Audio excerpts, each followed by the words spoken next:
đang mấy mà hộp dương mà không bay mà vậy. Ô anh xây nó kia anh đi dương mà to Ghost of Tsushima dương to nếu chưa và hai lên ban the mà play đấy được sao là mình đang nhóm nhiều là bộ thôi mình nhóm để bàn tịch được thì bàn tịch hỏi mà về hiện với để ngày mai mà phải tí hơi ngượng người tập đó hơi đi tiết thời tới hiện to được là dương so về mà máu là dương một chiết bên của Tsushima mua vậy mọi thẻ bản chính là muốn như man này nè mà chụp mà chui rồi nhạc phun nơi mà đông nè và là dân to sẽ hướng bo view số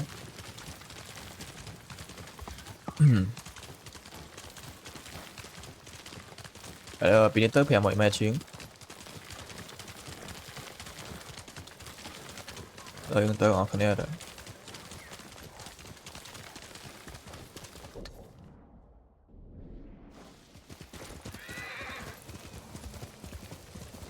bật mấy nhâm nhâm cà phê đây bên tay cà phê bật mấy hiện hiện xe về cà phê đó mà short bên tay là chưa cà phê là ngồi đây khăn bật nè trong của vậy nè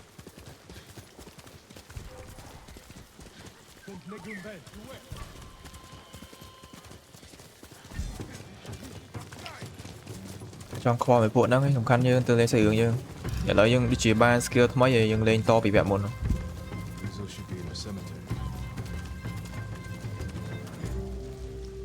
ok vậy một đó thôi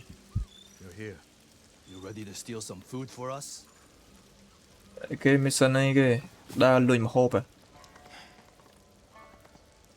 Is this everyone?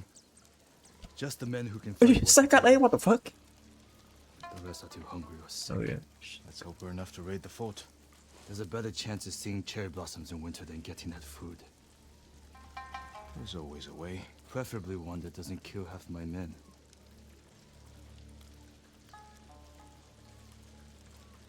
Hiểu đậm na đưa là bao được usual có bao nhiêu tha ở trên việt ô thế ngày nắng đi xa đây My scout's back. Come on. đi xa được sách hướng game nâng về là mở việc A lot of men inside, and a signal at the top of the tower. If they call reinforcements from the bay, we'll be trapped. They'll cut us to pieces. ok Find a place to watch for me. Once I destroy their signal, attack. They'll kill you. có They dương do. Avenge me. And take their food. That's not funny. ở đây cứ nêu dương ạ thêm dương nè dương chỉ trao mình Watch the tower for my signal. If you say so. ok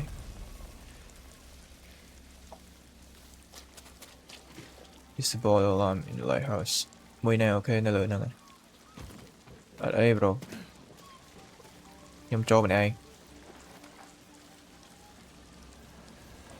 ok lợi dương check với cái này ok anh nấu viên mình được mua này cái này đúng ok ok ở lợi dương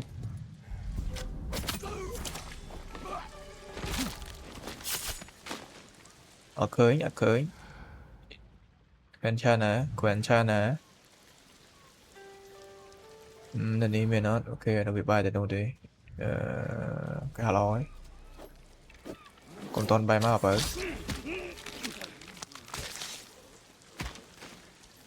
Seapoy ở trong bị nè lên mà nè xin nên này pin nè hay chụp hình stam đi mấy mùi trong thưa xe stam nè nè ai nè khán như do ở bàn mùi sân do bàn mà nè chả viêm mà trơn mà chả co đấy chả viêm mà trơn á ngon đấy ok ngộp hơi trâu sân tạm đi men tốt rồi Seapoy your supply thì tạm này vậy nè ok ra cho đã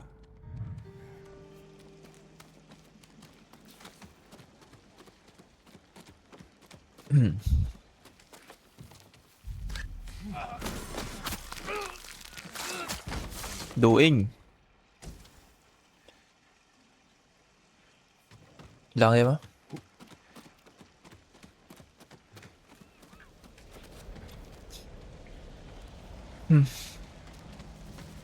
Dạ chờ lòng cua chứ đó được với chục chơi rồi dừng bật là đi tới. Need to signal the others.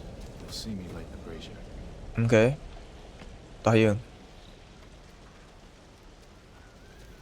này sự nó sập sạc. Ok lợi dụng oi sinh nhá mà trốn vào đây It's time, Yuzo. trốn vào. Ồ mà đi thêm dương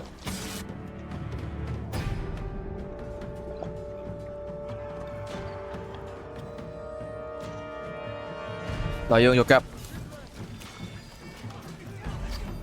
chắc cái là tay mùi cái địch mà lợi dương đô style cặp rồi đã style giờ Kill them all! style thứ mấy á.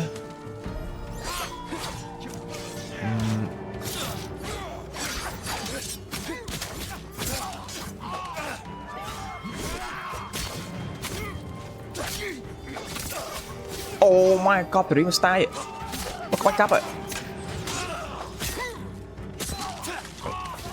Nó skin apa rồi. Bánh các bạn này giấy. Đồ trâu. Đồ trâu. Nó skin.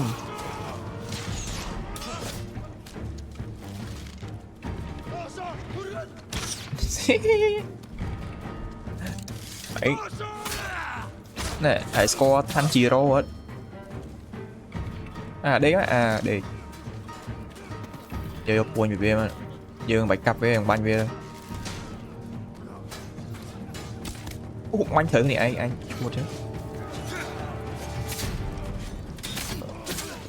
quả kệ bạch cặp ạ nè cái anh cặp anh cặp anh cặp anh cái lọc chứ bastard ấy anh mày bên ngó mày là đi mới chết xì mà đá đó nè mới style ạ nè nè mà tiết ô mới được biết cặp đai á lôi á lợi cho đâu sai That's the last of them. ok si point Let's get your men something to eat. Where's all the food? I didn't see any in the tower. Did you phải find bắn hộp rồi anything? nè. Just a stack of Mongol papers on a dead officer. Let me see. Mơ đi mơ bro. You read Mongolian? If it's in Chinese, I can make out some of it. Since when? Since I had to read Sun Tzu. This was only a temporary depot. They're taking everything. Offshore. The boats are in the bay. We'll never get out to them. We got in here. You're crazy. Chom bro. What did you have in mind? Let's see what we're up against. Ok to điết anh được hòm nắng nè hộp The Mongols ok have small boats on the beach. We could steal one, but we'd have to cut through their army. bé dương lôi tút đây mơ tiền sân Too many barriers and archers. A frontal attack would be suicide. I want my men far away from the enemy's line. dương còn vai front line dương vai back line bro Put your yes mà archers on that cliff. The Mongols will focus on them while we steal the boat. ok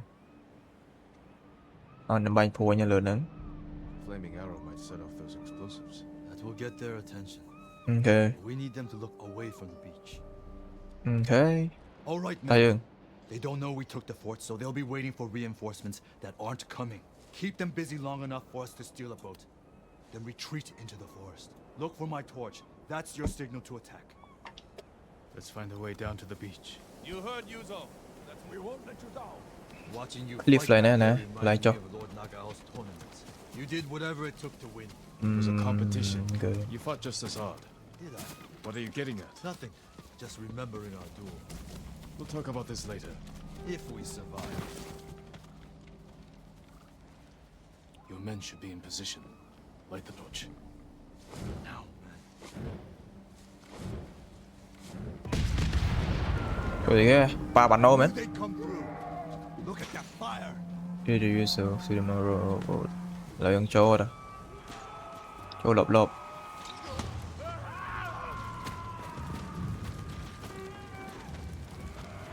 Về túc này nè, về ok túc.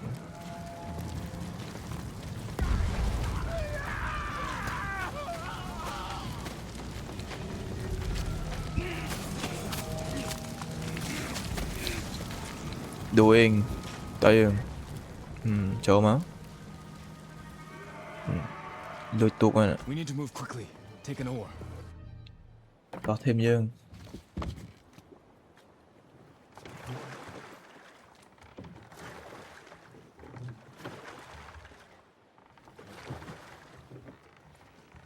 nine can game man. Can't believe no one saw us. Too busy watching the fire. We'll go in quietly.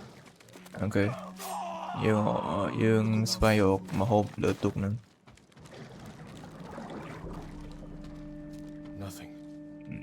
bên I sợi never knew our duel bothered you so much. Now you do. mà đi bên này kia No này luck. You should have told me earlier. Life took us in different directions. Anyway, it was a long time ago. No food here. Any sign of food? admin did Maybe on the next ship. next ship mà đáng rồi Sounds like 4 or 5 guys. No way around. và thêm hai mà Surprise them. ở đây dòng đô style cam mới xem đã đang để anh đi cap bây giờ water stand stone stand ok tao Nice ship. We have to move fast.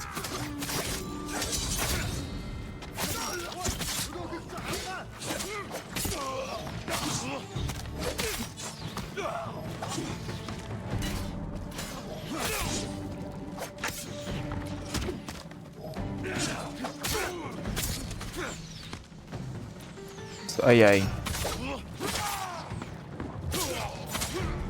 Archers on the next ship. Bought your bow? Didn't you? Gave it to my men. tôi dương đủ một tiền đồ trâu ấy kìa mang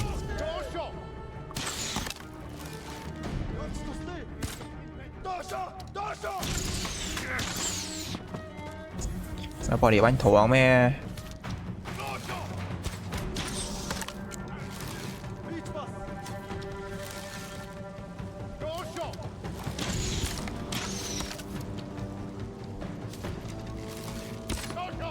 anh chứ ba thời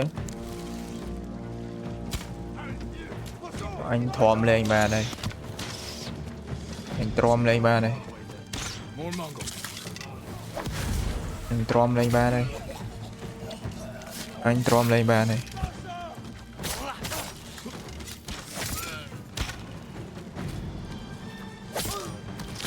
cặp vậy mui nè cái thoát đó này ôi sao cái thoát đó này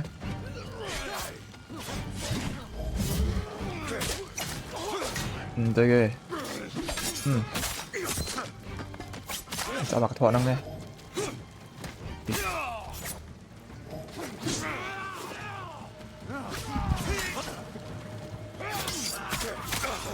ôi chưa chặn khó vẫn chưa vậy từ mùi chạm ạ đại cái địch ý quay sụt rôn trường rôn mở đồ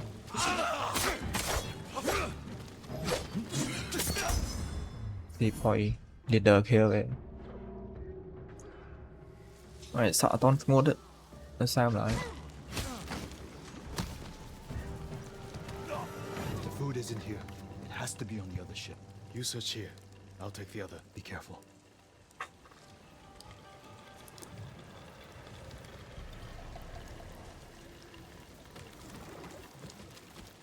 Tới tuột mới được.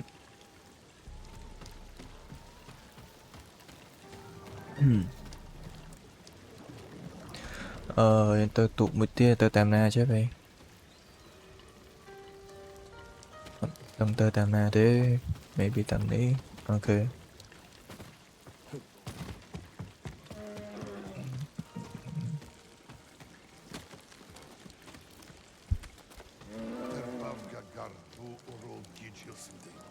Bukoro thôi kì. Mình Bukoro nè nghe. Ôi, sưu luôn nè. Ngọt rồi. Anh ấy thì kia đi tụt cả đau không anh? Ồ, đi cả ba kia đấy. Tụt tụt bộ Mông Cổ, tụt cho nón môn mà hơi. Cọp xử lý. Rồi dương ngồi một hộp. Để cho tam mốc ấy, cho tam nữa. Cho tam mốc máu. Cho không đi mà này. Ui, ui oppa sarang he.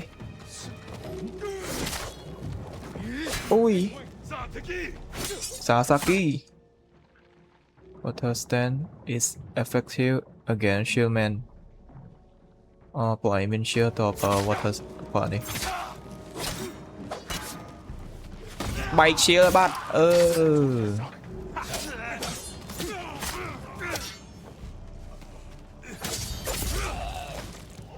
Đây parry mà thôi ạ. Ôi nó thấy nè. Chặn quá bây giờ. Ấy vậy. Hold to hold. Ok. Vay 10 smart mà. Đổ chỗ.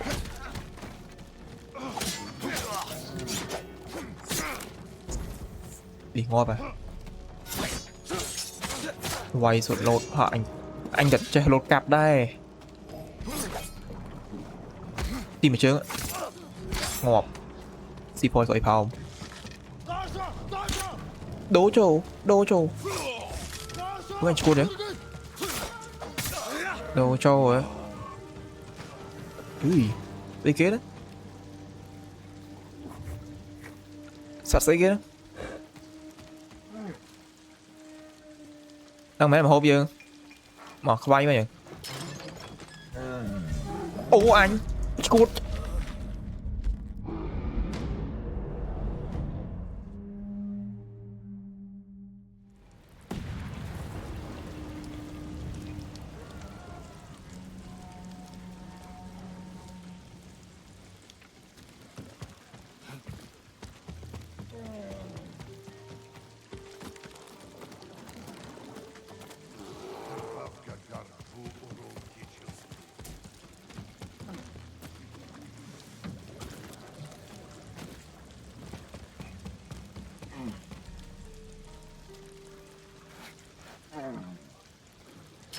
Cặp anh thôi ngọt.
What's in here? These look like battle plans. Better go find Fuzol. No sign of any food. There has to be something.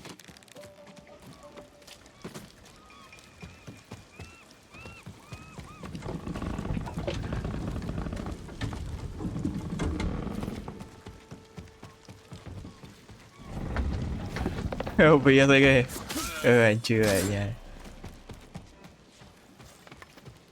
All the food they've stolen from us. Ryuzo, I never quit. Vậy mê mà. Ồ anh. Ý cha combo còn bao kia. Anh tớ ai vậy mấy anh? Hãy chỉ mắc kẹo vừa hạ cả thoại. Ý mà.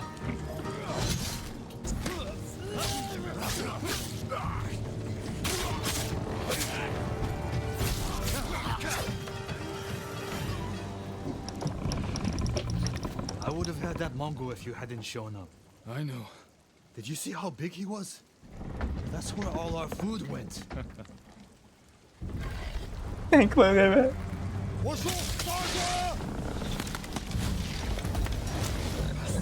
They're burning our food. Ryuzo, we have to go. Swim. Ơi, buồn đang bây đốt mà hô bia ngay. Jump off. Jump. Bơi mà bệnh nó vậy ta. Let's get out of sight. Mà hô bia để sao ta bọn nó với CEO lính. Ăn bữa cái thọt vậy nhỉ. Đừng không pua hoa đâu. I promised my chưa. men I'd feed them, and I'm going back empty-handed. We'll find another way. But how many will I lose before then? I found something that might help. Mongol battle plans. Do they show supply lines? One page has a map. It's a start. Hand it over. We do this together. Together. You've got your own problems, and I am the leader. I need this, Jin. And I'll need you at Castle Canada. You'll have me. Ở miền bao gặp ơi. Anh không áo á. Don't let them see you coming. Just like you.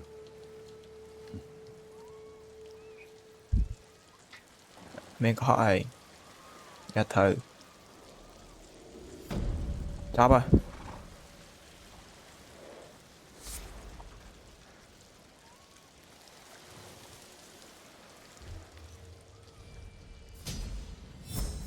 Vậy bạn update mấy. Mới app ấy kìa bạn.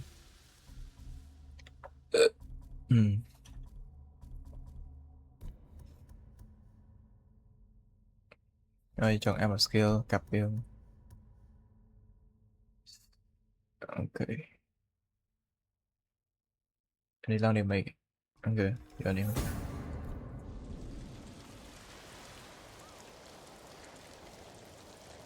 I need Chop to ấy. find Yuna. Hồi Yuna đi. Ok. Chân chầm mơ với tổ khỏi ẩm dương to tiết.